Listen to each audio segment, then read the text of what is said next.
Hello everyone, this is Carbonomics. In my last two videos on individual companies, we focused on carbon streaming and base carbon, which are two royalty companies focused on the carbon credit space. Now I wanted to take a bit of a detour here, but still discuss royalties related to the ESG sector. We're going to discuss the opportunities surrounding Altius Renewables Royalties, or ARR. Before we continue, for full disclosure, I am not currently a shareholder in this company. I quickly wanted to discuss one of the main differences between ARR and the carbon credit royalty companies that I've talked about previously.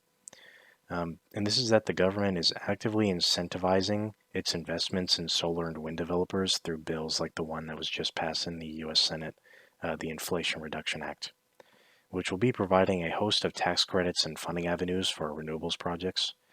Um, Most of these projects are already profitable on their own, so these incentives are really just icing on top of the cake. While it is no guarantee, the projects that ARR have invested in could potentially benefit from these positive governmental pressures. So getting into the business model here, if you already understand how a royalty business model operates, then feel free to skip into the video with times that will be posted in the description. The royalty business model is one with far higher profit margins than its counterparts that are actually building these commodity or energy projects. Royalty business invests a set amount of capital upfront into a project developer, in this case a wind or solar developer. And in exchange, ARR typically gets a 1.5% to 3% royalty on all revenues generated by the project over its lifespan. A royalty company participates in the upside found in electricity prices rising, while spending no additional capital on building or maintaining these renewable projects. And risk is also lowered as well for a royalty company, as they can significantly diversify their portfolio of royalty assets through investing in multiple projects. I should mention that ARR is not the actual vehicle investing in these renewable projects directly. The management team is some of the same management team that is a part of Altius Minerals, which is around a 60% owner of Altius Renewables. And they don't have direct exposure investing in renewable projects. So they acquired Great Bay Renewables, of which Altius Renewables owns 50% of the equity, and the other 50% owner is Apollo Infrastructure Funds. And in this joint venture with Apollo, Apollo agreed to invest up to $200 million in Great Bay. The first $80 million of that being the only funds that were going to be allocated for new projects. And Apollo has now reached that threshold after one of their large investments in September 2021. So at this point, both ARR and Apollo are now contributing an equal amount of capital to fund future projects. So as for the management team of ARR consists of Brian Dalton, who is the CEO, and Ben Lewis, who is the CFO. Both are also executives at Altius Minerals, which is the parent company of Altius Renewables, as you could assume. Brian Dalton has been the CEO of Altius Minerals for over 20 years, taking the company up to a market cap of 850 million Canadian. And this has given him vast experience in the sourcing and acquisition of royalties, in the base metals or non-precious metals commodity space. As for directors, all of Altius Renewables directors, have experience in either the royalty space, capital allocation, or the management of renewable projects. Particularly Earl Ludlow, who has executive roles at several energy utilities, and David Brunicheski, who is the CFO of Algonquin Power and Utilities Corp., which previously developed renewables assets. Apologies if I butchered that name a bit. But as for the Great Bay team that is actually purchasing these different projects and deals and royalty streams, the management team of Altius Minerals, wanted to bring in a team experienced in the construction and financials of renewables projects, and that's where Great Bay comes in. Frank Getman, the CEO, has 25 years of experience in renewables and other energy source development. And this is the story for the rest of the management team as well, as all these directors and executives worked at Baycorp along with Frank Gedman. Namely, Josh Levine, who previously developed large-scale renewables projects at Baycorp, um, Energy Management Inc., and American Renewables. Moving on to the projects, Altius Renewables has royalties on 16 projects, representing 3.5 gigawatts of energy generation.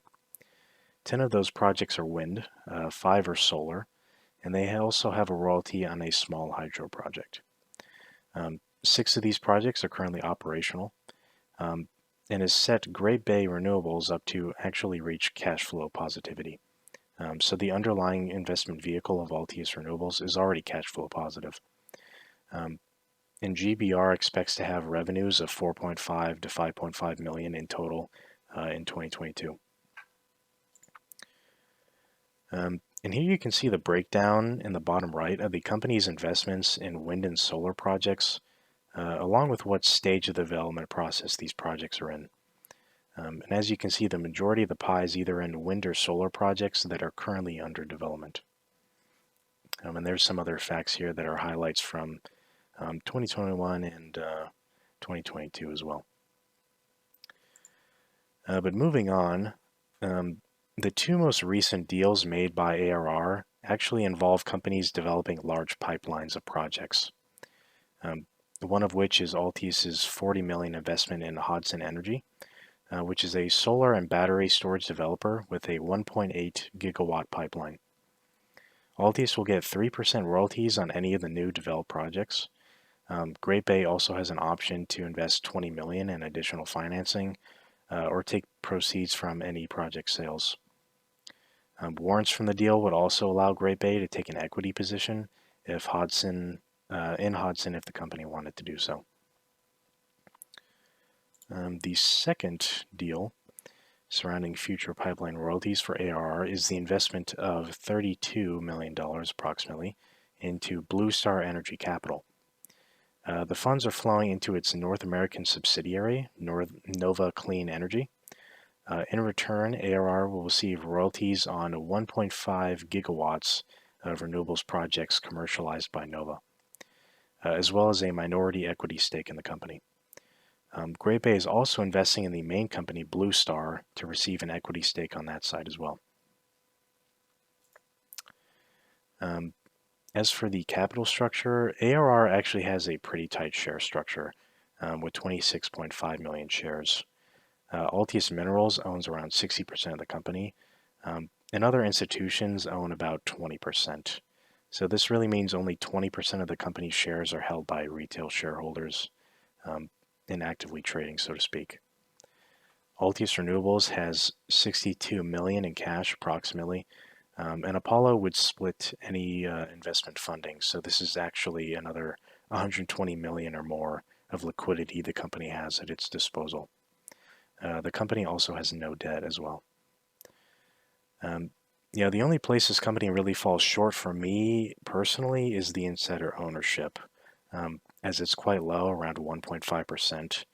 And even if you include indirect ownership through Altius Minerals equity in the company, it's still only going to be a few percent, as the Altius Minerals insiders own approximately 5% of the company. Of course, it is up to you to decide how important insider ownership is to you. And also keep in mind, this isn't the main reason that I'm not invested in the company myself. It really comes down to upside.